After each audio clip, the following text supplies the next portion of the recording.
And joining us now on the debate for the full hour tonight, in Chicago, Illinois, Nada Stotland, president of the American Psychiatric Association.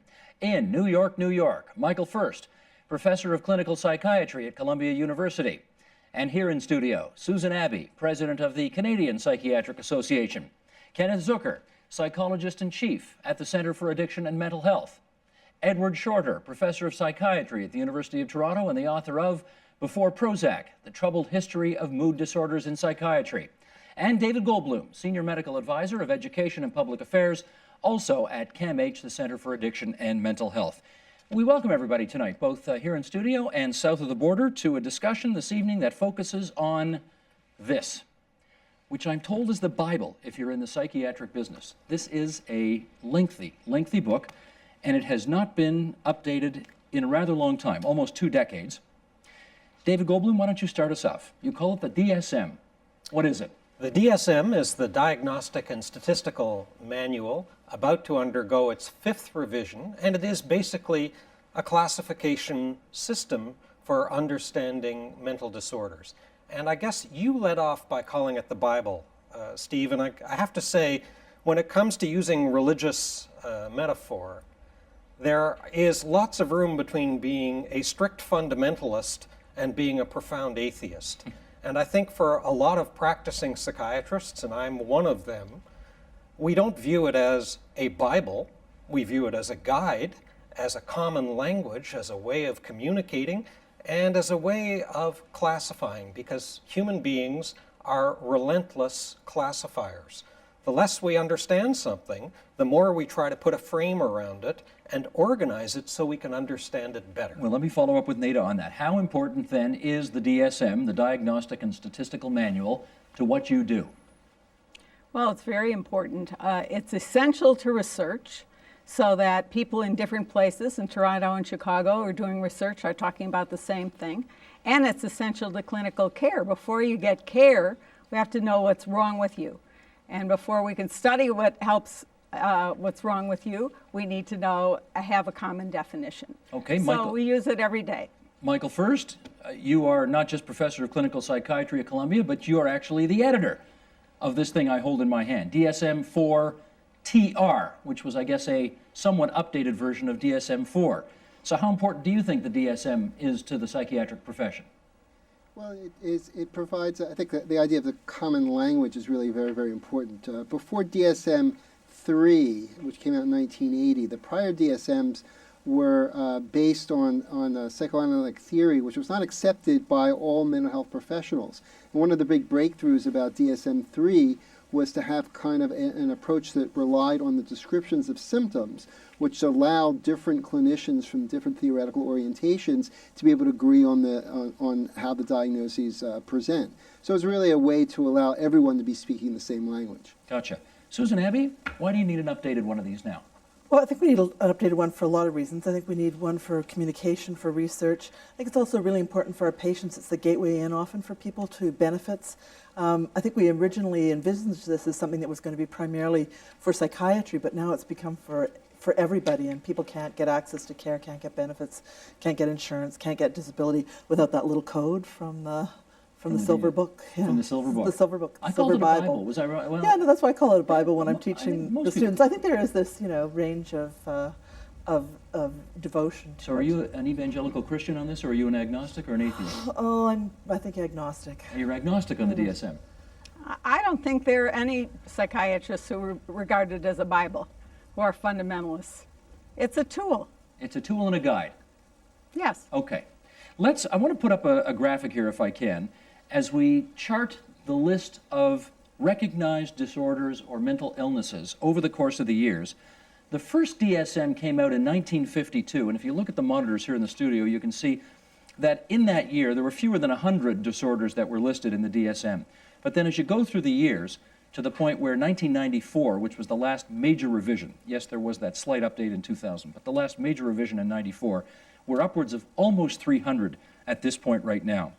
So Edward, could you help us out here and give us a sense of how, the diagnostic tool here, or guide, changed over the years as more things got recognized? Well, there has been this multiplication of diagnoses, and this is partly a result of the operation of science, in that the more we know about something, the more refinements and differentiations we try to build into it. But it's also the result of an increasing number of political pressure groups and lobbies that arrive on the scene, insisting on having their diagnosis included. The discussion up to now has been a kind of consensus that this is really a very important scientific document and something that we need very badly. But in fact, DSM is much more a political document than a scientific document. Why would you want to be in here? Oh, because you want to have your particular set of griefs dignified with the label of illness. Look at something like PTSD. Nobody ever heard of PTSD until the post-traumatic stress disorder. Okay. Until the That's Vietnam, not true. Until the well, it was called something else, traumatic neurosis. That's right. But nobody heard of PTSD until the Vietnam veterans got a campaign together in the 1970s to have their particular set of woes included as an official psychiatric illness. But let me look at the other side, Kenneth Zucker, which is homosexuality was listed as a mental disorder as recently as the 1970s. So not everybody wants to be in here, and obviously gay groups lobbied to get out of that thing, didn't they? That's correct. And after careful review of empirical evidence that occurred during the late 1960s and early 1970s, a number of psychiatrists and psychologists argued quite forcefully that homosexuality per se did not meet criteria for a psychiatric disorder, and therefore it was delisted from the DSM-2 in 1973. 1973. Nada Stotland, help us with this. What is your sense of how much different the new DSM will be when they bring it out, I guess, finally in 3 years, from the old one in 1994? Well, I think it's going to be significantly different, but what's really fascinating is how fascinated everyone is about it. It's in process. We're not going to prejudge it. And whatever the scientists and clinicians, experts get together and figure out, we'll all talk about, we'll all see drafts, the whole world will see drafts, and then we'll decide. But we can't, I don't know now. But can you tell us what the process is at the moment for the discussions that are taking place so that at the end of the day, you've got a new book? Sure. In 1999, we started identifying experts. We had 13 conferences. Some of the work has been financed by the National Institutes of Mental Health and some by the World Health Organization. We have people from all over the world, people, not only psychiatrists, but psychologists and epidemiologists. And we set to work reviewing the entire world literature on psychiatric disorders. David Goldbloom, do people in the psychiatric profession want to be a part of the process in order to influence what comes out here? I mean, is this a coveted position? I think it is for some people. Yeah. Some people very much want to be in that process and contributing to it, and other people probably take the wake me when it's over attitude in terms of evolving the language. Because, you know, I've lived through several iterations of the DSM in my career, and all of that time I've been seeing patients. And the people that I saw with schizophrenia according to DSM-3 or depression according to DSM-3, when I see them, they're the same people. Some of the fine-tuning around how they are categorized, classified, how their symptoms are identified, yes, that's shifted, and I don't find these paradigm shifts in any particular way, but at the level of helping them, the experience is not radically different in the wake of successive editions of the DSM. That being said, I really think there's an importance of common language and a sense that you don't get a consensus of experts to find absolute truth. You get a consensus of experts to agree on how we can move to the next level of inquiry and the next best evolution of our understanding. And so it's an incremental journey, and it's a relentless journey. I mean, if you think about something like stomach ulcers, to take this right outside the field of psychiatry, when the experiments were done that showed you could induce stomach ulcers with an infectious organism, that turned thinking about stomach ulcers on its head, including the classification of stomach ulcers. We haven't had our Helicobacter bacterial moment in psychiatry, but people are working hard to try to understand things from a biological, a psychosocial perspective, and so maybe we will move forward, but in the meantime, we need to be able to talk to each other in a reliable way. Okay. And reliability is the hallmark of the DSM. Well, Michael, first, since you've been through this process before, and the editing and the trying to figure out what belongs in and what doesn't belong in, can you give us some idea about the working groups involved in this and what the criteria will be for inclusion of something new in the new DSM? Well, it's hard to say. I think one thing we could say for sure is that in order for a diagnosis to be added to the DSM, there has to be a lot of data behind it. It's not one of the things that's happened with the DSMs over the years is we've learned that once things get in the DSM, they're very hard to get rid of again, because people get used to it. There's a constituency develops behind it, and if you delete categories from the DSM, it can be very disruptive. So being mindful of the fact that once things get in there, they're hard to get out, I think it makes sense to have a pretty high threshold for only adding things for which there's a reasonable amount of validity. So one of the biggest criteria is reviewing the data that's out there to see if there's sufficient validity, and also trying to make sure that diagnoses that are added aren't going to label people who don't have a mental disorder as having a mental disorder. So it's very important not to add diagnoses that are going to indiscriminately mislabel people, and I have to be very careful of that. Sure. Susan, Abbey, can you follow up on that? Because there are fads in every field. And how do you make sure that something that seems very hot, I mean, Edward was speaking to this a moment ago, how do you make sure that something that's very hot at the moment doesn't end up in this thing, and as Michael says, it's there forever in some respects, because once in, it's hard to get it out. I'm glad it's not my job. Tell us about pediatric bipolar disorder. It's lucky it's not my job. That's why I'm glad there are people like Michael first in the world. But I think it really is that drive to ensure that there's science behind things, that there's good data, that there's a consensus of experts, that we really have an understanding of things, and that it's important to include. Now, Edward, you're being facetious about the pediatric disorder, but what's the point? I'm not really being facetious about it, because it's entrenched itself now with this sort of epidemic spread of the diagnosis. And you don't think it belongs in there? Well, there is such a thing as bipolar disorder, and it can affect children, but now it's gotten out of control and is used massively in the way that ADHD, attention deficit hyperactivity disorder, has also spread epidemically. So a second problem here is that diagnoses that are perfectly valid make a little splash as you sort of rock into the pond, and then the ripples spread out and out and out, and not all of those ripples are valid cases of the disorder. Nada Stotland, is that a fair criticism? Well, I think it's very important to look at whenever we have a giant jump in the number of diagnoses, especially in children, and especially if it involves treating them with medication. But what you're talking about is a lot of children have problems, a lot of people have problems, and their doctors and their families look tirelessly to figure out what is wrong with them. And when some new possibility comes along, people are going to think very hard about whether that's the category that child or that person falls into. Michael, I heard you're trying to get in. Yeah, I think with respect to pediatric bipolar disorder, I think that's a good example of something that appears to be faddish, and all of a sudden it's on the cover of magazines and everybody's talking about it. I think the work groups are very aware that the science behind that remains under investigation. So I think a conservative perspective my guess is that the work groups are going to be very, very careful putting a diagnosis like that in there before it's well tested and before well defined and really well figured out will end up doing more harm than good. So I think there's a sense of sort of a certain amount of humility with the state of science in that area.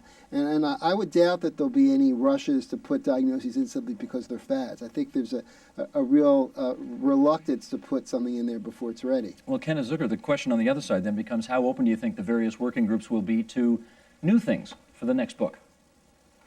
Well, I think that each work group is open to entertaining new proposals for diagnoses, either generated by the work group itself or by other professionals. But there's a very clear process by which we would evaluate any proposal for a new diagnosis. And I think at the heart of that is the science. What is the scientific evidence for the validity of any new diagnosis? And that involves a careful review of the empirical literature and a review of that literature by an individual and then a whole series of advisors. When you see a diagnosis that'll go off the charts exponentially, do you get suspicious? Well, one has to examine why that's happening. A good example actually pertains to what are known as the pervasive developmental disorders, autism being the most commonly known of these.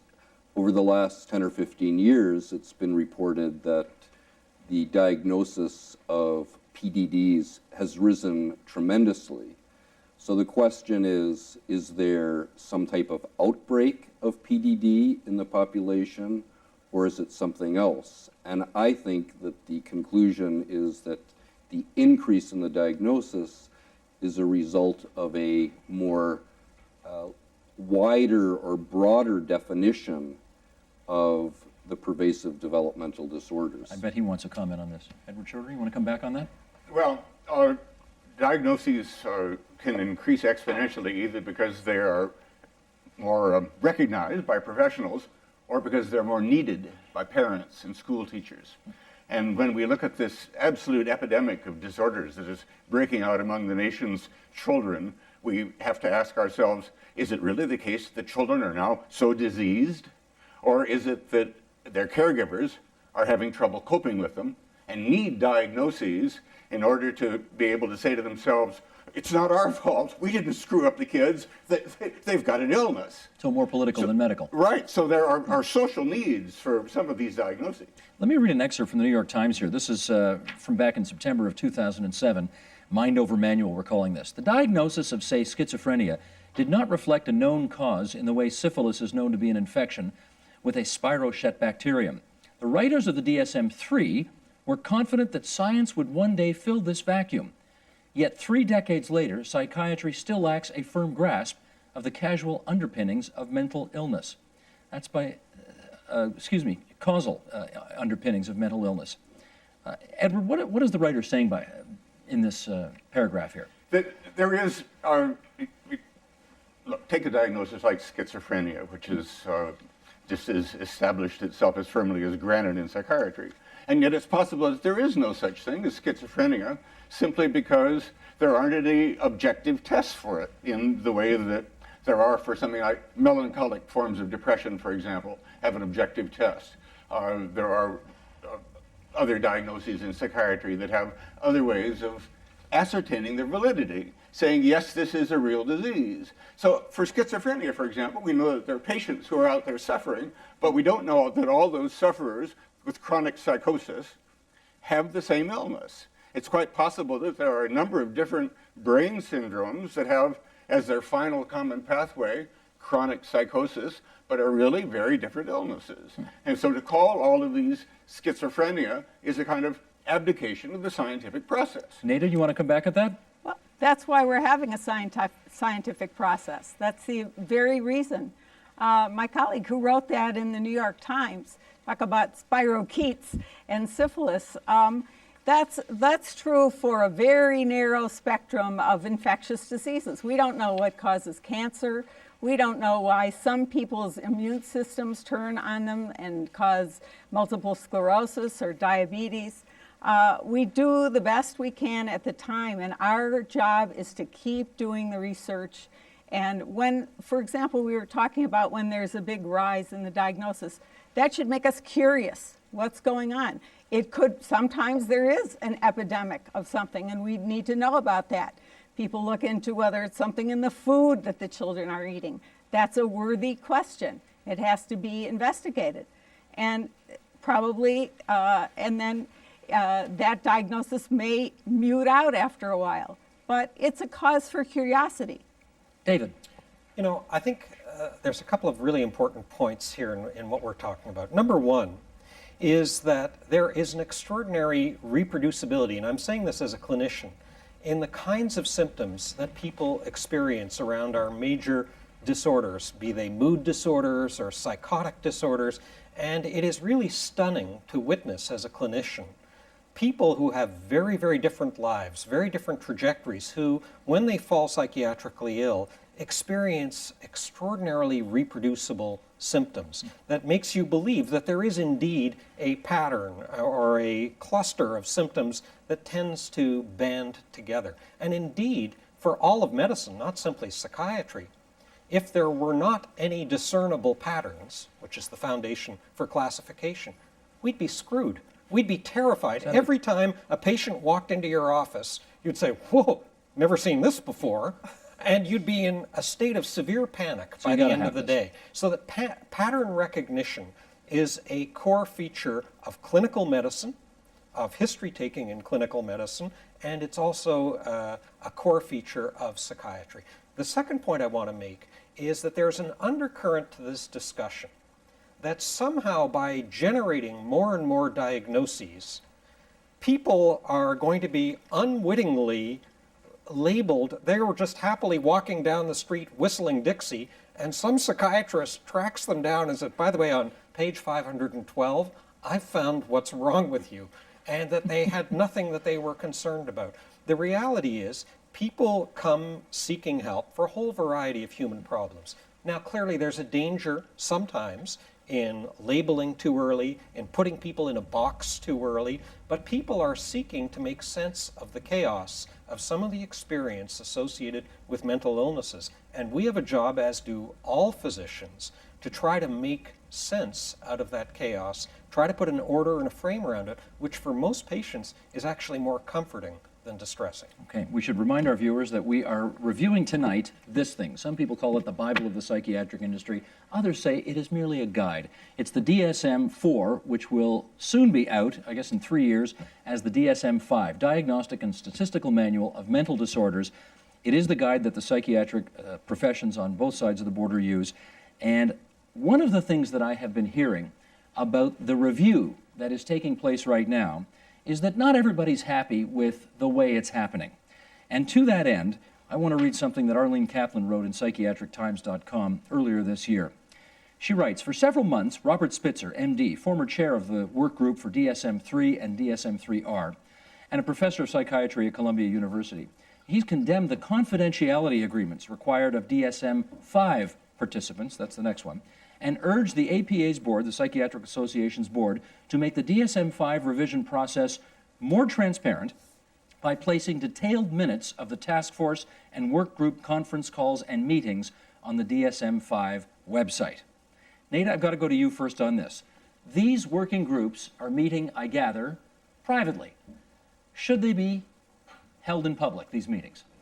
Well, first of all, there's never been a more open process of developing a diagnostic system than the DSM-5. I don't know of any other diagnostic process in history that's had a website, that has had reports published at regular intervals. Now, if you think we have 13 groups, they're having calls every month, they're getting together for meetings in person at regular intervals, and you think about publishing every thought they have, everything they said. It's a bunch of data that doesn't make any sense. When you want to understand what's going on with something, you want a report, you want an update, you want to know what concepts are being considered.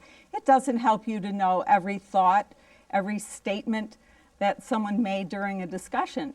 They have to do their work in peace. I don't know if, I'm still waiting to be invited into a cardiology diagnostic discussion. People have to do their work. Well, if I can make let me make an analogy here. You know, in politics, Sure. Obviously, the cabinet meets in secret because they say that's the only way to ensure a full and frank airing of views is held. Is it the same idea here? People won't be, you know, blunt and honest if they think that everybody's listening and watching every single utterance they say? Well, that's a part of it, but it's not the main thing. And let me explain about the confidentiality agreement, because it's been misunderstood. We don't want people who are working on DSM-5 to go off in the midst of the process and publish books and make personal profits out of the work that's going on, mutual work that's going on under the aegis of the American Psychiatric Association. However, those people not only are free to, but are encouraged to and have given talks. They've given over 100 talks. They've published over 100 papers. Every month in our American Journal of Psychiatry, someone writes about some issue that's being considered, some contentious issue. There is no contention that is being hidden. Simply, people have to get into a room and do their work. Okay, let me go to The Michael. whole world can't be there. I hear you, but let me go to Michael first next. Sure. Let me go to Michael first here, because you did the DSM-4. Right. You were the editor. They're now doing the DSM-5. How involved are you in that? I'm actually not involved in the DSM-5 at all. Why not? I think the leadership of the DSM-5, all of the individuals who were in charge of the DSM-4 are not working on the DSM-5. So I'm not 100% sure why they made that decision. Perhaps they wanted a fresh approach. They felt maybe perhaps people involved in the previous one might tie them down. It's not. I don't actually know the answer to that. Do you think you should be involved? I think history, having the sort of the institutional memory, the people, that's the one big advantage of the people who've worked with it before, is they've sort of been through it before, they know a lot of the issues. So one might argue that the process could have benefited from that, and I guess I might argue that, but people think differently. Okay, and one last thing here. Neda, you just heard said, this is about as open a process as they've ever had. Is it open enough for you? For me, absolutely. No, hang on. I know for you it is. I mean for Michael. Oh, sorry. Michael, is this process as open and transparent as you think it needs to be? I think it's quite transparent. I think there's been a lot of, originally when it started out, it wasn't quite as open, but I think that they've made a number of really positive steps to make sure that what's going on in the work groups is available for all to see. So I think there's been major improvements. Edward Shorter, do you agree? Well, the crucial iteration of the DSM is DSM-3. They came out in 1980 because that changed all the diagnoses completely, and that was run by Bob Spitzer. And there wasn't any secrecy at all. People were entitled to say whatever they wanted to whatever media was interested. Nobody was interested, and so there were basically no beans that were spilled, but they could have spilled them if they wanted to. Nobody went off and made a lot of money publishing on the side. And so that may or may not be true, but the fact is that we're not talking about, well, we're not talking about talking to the media. People are free to give scientific talks, to talk about what's going on. We're talking about publishing things. No person of the 150 people and more than that advisors who have worked on DSM-5 have felt constrained about talking about this process. But there is this wall of secrecy that around the deliberations. No? Is that not right? Do you not accept her explanation for why they want that? Well, she says they should be entitled to do their work, but Congress should be entitled to do its work too, but congressional proceedings are open. Okay, Neda, come back on that. Well, privacy is not secrecy. Doing your work in a room is not secrecy. But Neda, this is a public body. Wait, Congress is a public elected body, but we don't, the whole world is not entitled to come into the research lab and watch people look at things under the microscope or pour them into test tubes. You can't do your work with the entire world actually present. Well, all the other possible. DSMs did it. Let me get David Goldbloom. Maybe that's break not the time. true. Hang on a second. David Goldbloom, you've got a view on how transparent the situation is, whether it's adequate? Well, I guess I wasn't even that aware about how clandestine or not clandestine it was because, I'm waiting for the edition. I've got one that I can use now. I've never sort of felt, my God, if only I could find a book that would tell me what's wrong with this person sitting in front of me. That hasn't been an issue. The DSM-4 has been a good guide, and I suspect that I'll get just as good guidance from the DSM-5. Okay. Ken Zucker, what do you say on the issue of transparency? Well, I'm the chair of one of the 13 work groups considering the range of diagnoses, and I can tell you that we have frequent conference calls, several face-to-face meetings, and yes, we're not releasing the minutes of these conference calls or the face-to-face meetings, but what we're producing right now is a work product where we're reviewing all of the current diagnoses pertaining to sexual dysfunctions, paraphilias, and gender identity disorders. And once those reviews are completed, they will be made available to anybody who wants to see them in terms of what we're recommending. Can I take a and guess here? considering. I'm going to take a stab in the dark here.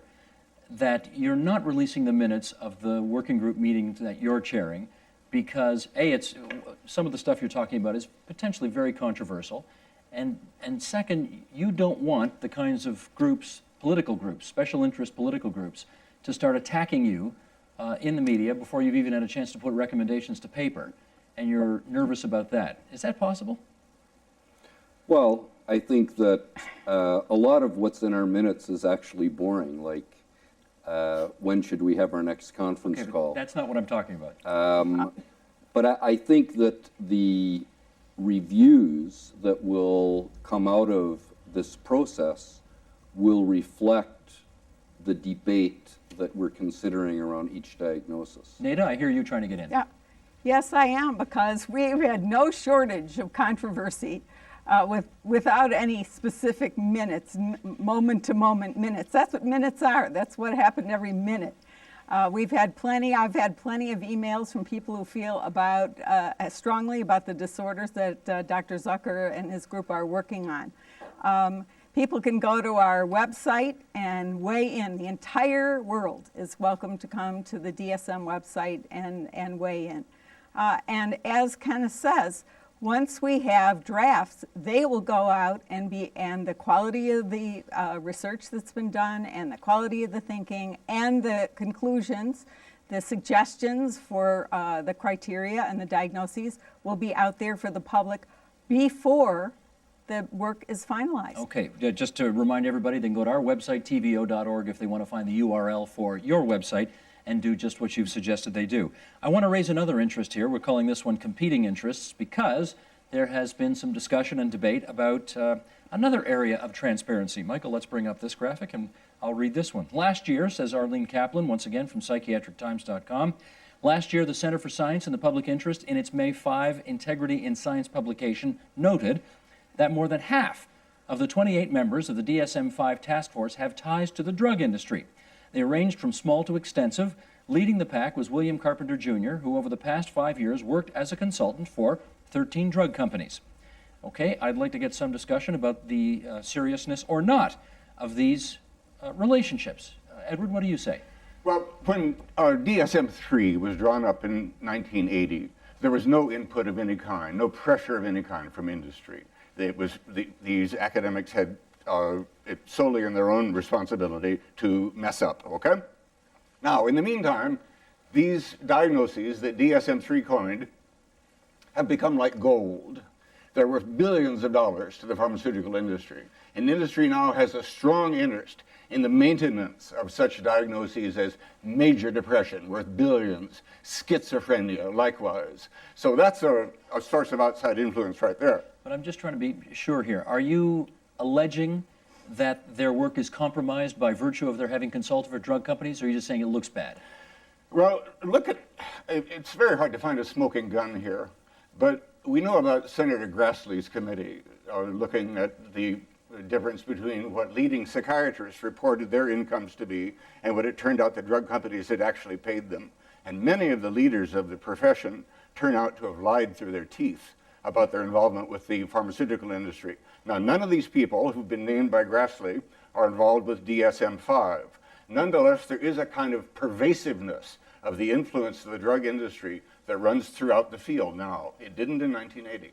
Michael, first, do you think there's been some compromising of the process here? Absolutely not. In fact, one area where DSM-5 is much more proactive than ever before, partly because when we did DSM-4, this wasn't as much of an issue, is they've had an extensive conflict of interest, not just disclosure, which is standard in the field now. You publish a paper, a book chapter, anything, you have to list your potential conflicts of interest. They've actually gone further and set very strict financial limits that are much stricter than virtually anywhere else in any other body. That it's things like $10,000 per year from all sources from pharmaceutical companies per person. So, and essentially what it did is that many people when they started out the DSM-5 process and they made their appointments and they made it very clear what the limits were, people were required that if they had more pharmaceutical connections than these strict limits, they had to divest themselves during the entire time period of doing the DSM. And many people simply said, it's just simply not worth it. I want to continue to have these relationships. So anyone who's left working on the process has essentially cut most of their ties down to this level, which is quite low compared to outside levels. So I think there's been a very serious and proactive part on APA. I mean, they can't now that original quote was about 50-something% of people have some connections. Yes. Much of that has to do with prior, connections prior to their work on the DSM. So, now that they're actually working on the DSM, those connections have been pretty much been reduced to, very, very, very low levels. Let me find really out. Unique. Let me find out from Susan Abbey. Do you think it's a problem? I mean, I think it's a problem sometimes in the sort of public perception of things. I think on the other side, though, if you're looking at top researchers, often, these are disorders that often do respond to drugs, and so you have people who are working with pharma. So I think that the APA is to be commended for having really thought this through and trying to come up with a stance that hopefully works and balances off the risks in both directions. Okay, David? Look, this is obviously a high-profile issue in the United States and certainly in Canada, because in the last 25 years, the engagement of the pharmaceutical industry with academic health sciences centers increased very substantially. One of the major peer-reviewed journals in the United States tried to adopt a policy of not having reviewers who had any ties to the pharmaceutical industry reviewing their papers, and they couldn't do it. They couldn't do it because people had one type of connection or another. But I think what's important now is that the level of vigilance is high, and we need to remember that this is a problem throughout all of medicine. For instance, as we try to decide what's the right level of cholesterol to have in your blood, where do we say is the cutoff before you should intervene? Well, is there potential for all the people who make all the lipid-lowering agents to have a stake in the outcome of that decision? Absolutely. Conflict of interest is everywhere. The issue is not eliminating conflict of interest. The issue is how do you recognize it? How do you regulate it? How do you control it? It's not even necessarily conflict. It's the appearance of conflict. That may, in fact, not be a conflict. I think one of the other issues is that I think things have changed over the last 5 to 10 years, but that really the whole area of research in the mental health was not well funded. And so often that was where people got their money, was from pharmaceutical research and then spinning it off into other things. I think there's been a real press on to ensure that the NIH and that CIHR and a variety of other groups are starting to fund mental health research. But I should ask Kenneth, you are chairing the working group on sexual and gender identity disorders. I don't know if this is an area that is a potential minefield for pharmaceutical companies, but have you, in that capacity, been lobbied by so-called special interests to see things one way or another?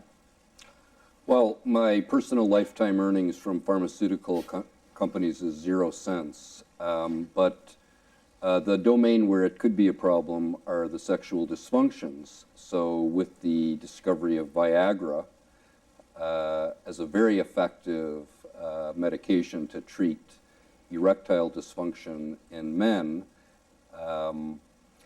there were many potential people who could have been experts on our sexual dysfunctions subwork group who had to be excluded because they did not meet the very conservative criterion of making less than $10,000. Have you been lobbied?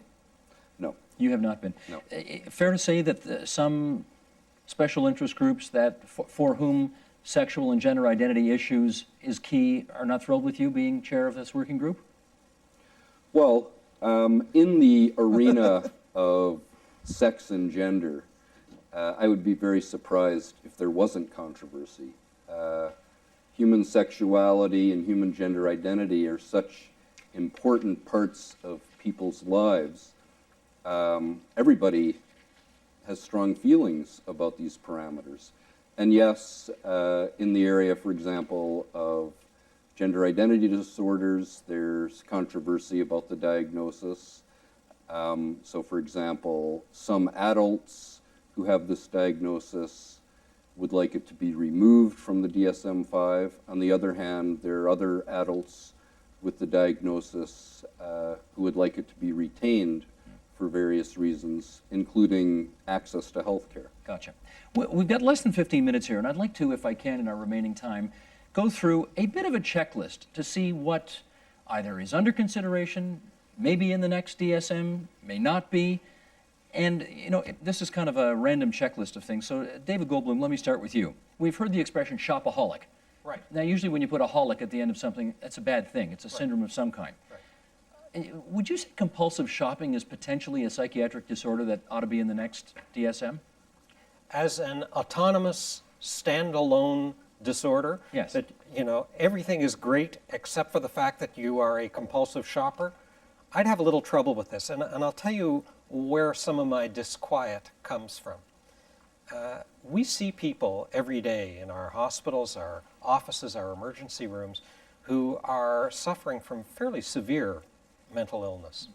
And what seems to attract all the heat in this discussion of the DSM is the stuff at the margins versus the stuff at the center.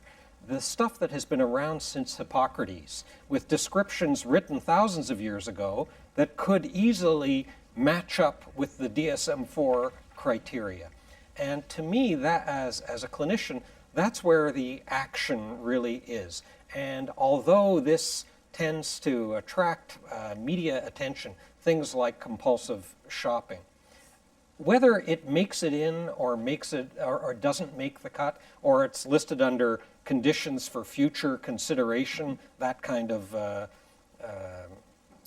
purgatory for potential psychiatric disorders that'll be in DSM-6 maybe, is actually not a big issue for me. No, it may not be for you, but Nada, let me follow up with you on this. Whether these things are at the margins, as David puts it, are included or not, can potentially reflect on the legitimacy of the entire book, can they not? Oh, absolutely. But, you know, I want to point out a paradox. We got accused of labeling, I think Dr. Shorter said earlier, ordinary human behavior as pathology, as diseases. And then every time somebody does something that's a problem, not to mention past presidents of the United States, past governors of the state of Illinois, I get calls from the media about what's wrong with these people. They must be crazy. You must put a diagnosis on them.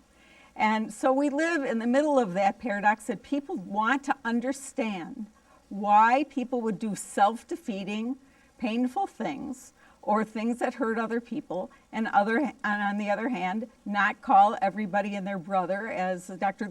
Goldbloom said, walking down the street, minding their own business and being happy, and pluck them out and pluck them into a psychiatric hospital and tell them they have some disorder. But okay, Susan, humor me here for a second. I mean, if you have a problem with alcohol and you're an alcoholic, that's here. If you've got a problem with gambling and you're a compulsive gambler and you can ruin your life and the life of your family, that's in here. If you're a compulsive shopper and you ruin your own life and your life of your family, should that be in here? I was going to make an argument, you know, maybe it should be. I don't know the data well enough. It's certainly, I think people talk about it in the impulse disorders, but I think the other thing is that this book also drives access to service. It drives research because, you know, I spent an earlier chunk of my life trying to research chronic fatigue syndrome, which wasn't in anybody's book. It's very hard to get research grants if you don't have that. So that I think in some ways, diagnoses do need to be in the book to help move things forward. I certainly have seen patients who have, as Nada was just saying, who've ruined their lives, spending money they don't have. Now, some of them have had other diagnoses, that they've had major depression or they have had personality issues that have provided a focus for treatment. But I think we have to think carefully about what we include and what we don't. Sure. Well, let me try another one. Michael, first, how about, I mean, one thing we hear tons about nowadays is addiction to the internet. Is that something that you think ought to be in the next DSM? Well, let me just make a more general statement. The one you just mentioned, compulsive shopping, there's basically been an idea that In the same way people become addicted to substances, they can become addicted to certain behaviors. And the door was already open a number of years ago when gambling was added to the DSM. And it was added simply because there are lots of cases out there for people who lose control over the high they get from gambling.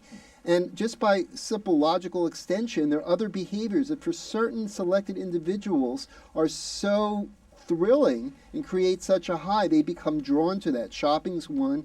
The other two that are sort of under consideration under the general idea of behavioral addictions is compulsive sex and then internet use. And you could probably imagine more. What always happens with these kinds of disorders is that the book exists for many different reasons. It's here to help clinicians in providing treatment. And there are cases of people who, as everyone keeps talking about, who've ruined their lives because of their inability to control their use of the internet or shopping or sexual behavior. However, when you take disorders like these that are defined where the definition is behaviors that everyone does every day, you get into this problem of what's the boundary that separates the disorder from just excessive behavior, and that's the challenge. And there's always this tension for these disorders on the margins of how do you come up with a definition that will identify those people who have the true illness. Well, let me try something here. Let me try this. We got this email on our website earlier today, and Kenneth, I'll ask you to comment on this because I guess, well, sex is your specialty, if I can put it that way. Metaphorically, I see mental illnesses, the person says, as dimmer switches, not on-off switches. People can suffer from varying degrees of illness. The question is, where is the line which triggers the necessity for treatment? We all know people who are odd, or square pegs in round holes, but who function relatively well in society. So, hypersexual activity is one of the things you're looking at. How do you figure out the degree of, how do you... what am I trying to say here? How many times a week? There you go. That's it. Now, it's a matter of how much pain it causes you and how much disability it causes you. Just as with any, we talked about hypercholesterolemia, we talk about blood pressure. When is your blood pressure level correlated with having a higher risk of having a heart attack? That's what matters.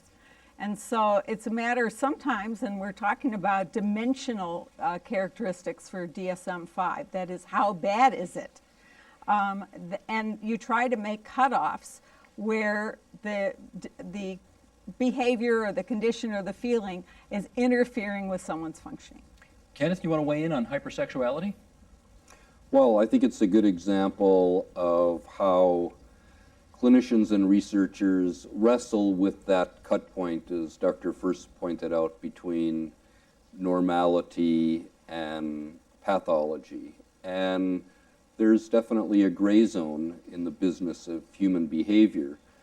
I think one of the parameters, as Dr. Stotland just talked about, was that one of the core definitions of a mental disorder that was formulated back in DSM-3 is that it needs to cause distress, disability, or impairment. And our work group is looking at the proposal for a new diagnosis called hypersexuality or something like that. And first we have to examine the empirical basis. Has an empirical basis been established that has a good cut point? We clearly know there are lots of people out there who experience distress and impairment. But forgive me, I'm running short on time here. We just got a few minutes left, and David's actually asked the key question. How many times a week? Well, How many times a day? Hey, what a thing to be remembered for. For people our age, that's a very sensitive question. Lots more than I do it. That's what it is. Okay, Nada, So that's that's well the put. problem. You clearly could never define it using the number of times. That would clearly not be the way to do it. It has to be, different times are going to be different for different people, and it's going to cause different problems. Okay, David, go ahead. Steve, I just want to make the point that because we're talking about some things that do exist across a continuum, like our sexual behavior, some people use that as an argument for saying, well, no group should be allowed to decide what's normal and abnormal precisely because it's on a continuum. Well, then you could throw out our concepts of high blood pressure. It's a group of people who decided that something over 140/90 is high blood pressure and something below that is not high blood pressure. The real problem with blood pressure is, of course, not having any blood pressure, because then you're actually dead. And you're dead. Okay, Susan, let me try one with you. Hypochondria is your thing, right? Hypochondria. Your specialty. Do you fear that the disorder hypochondria might be left out of DSM-5, and if so, if it is, does it exist? Well, I mean, I think this is an important area, and it's one that there's been a lot of discussion at the scientific meetings that I go to about. There's the discussion about moving a whole chunk of disorders that are characterized by physical symptoms without a physical cause, with a sort of putative psychological, psychiatric cause just out and coding them in a different way. I can see advantages to it, but I can also see real concerns that some of these areas that cause enormous suffering, significant disability, significant impairment in day-to-day life may not be as easily attended to if they're moved out. And Edward, I think I read somewhere about you looking into women and menopause issues, about whether that might be included or not? Well, this is a sensitive question for feminists who don't want what is actual normal physiological behavior for many women to be considered an illness. At the same time, many women and those around them do suffer from PMS, and they have a right to the dignity of a classification if they think that there's something wrong with them. So there's really a fine line between variations on the band of normal and illness. But this example of compulsive shopping is interesting, and it's been presented as a kind of spectrum, and there'd be a point on the spectrum of which, if you cross over it, then you're ill. But compulsive shopping is actually a symptom of mania or hypomania, ditto hypersexuality, ditto some of the other behavior that we've been talking about tonight. Mania and hypomania are real psychiatric illnesses, but everybody who manages to screw up their life with their American Express credit card does not have hypomania. They don't have a psychiatric illness. This is the second time tonight I've heard the word screw used by an eminent psychiatrist. I'm wondering, is that a technical psychiatric term I'm not familiar with? You won't find it, I don't think, in the DSM-4 It's not in the DSM. or 5. Okay, Nate, I've got 30 seconds left, and I want to give it to you just to sum up for us where things go now. You've got the new DSM coming out in 2012. What happens between now and then? Between now and then, the groups are going to do field trials on some of the proposed diagnoses or proposed approaches to diagnostic process. And as I said, then they'll get together their recommendations, and they will be widely circulated and widely commented upon, and they will be sent back to the boardroom, the meeting room, to rewrite them in taking all those things into consideration. The bottom line here is we're relieving human suffering. That's why we have this book. Understood. Michael First in New York, Nate Stodlin in Chicago, thanks for being there on the line for us out of town. On our left here, where am I here? David Goldbloom and Kenneth Zucker on the left-hand side of the table, Susan Abbey and Edward Shorter on the right-hand side of the table. Thanks, everybody, for participating in our DSM-5 discussion tonight. Thank you. Thank you. For more information about tonight's guests and links to the DMS4 and 5, please visit us online at tvo.org/theagenda. Tonight's program was produced by Sandra Jonas, and you can read Sandra's thoughts on the DSM debate. You'll find that on our Inside Agenda Producers blog, also online at tvo.org/theagenda.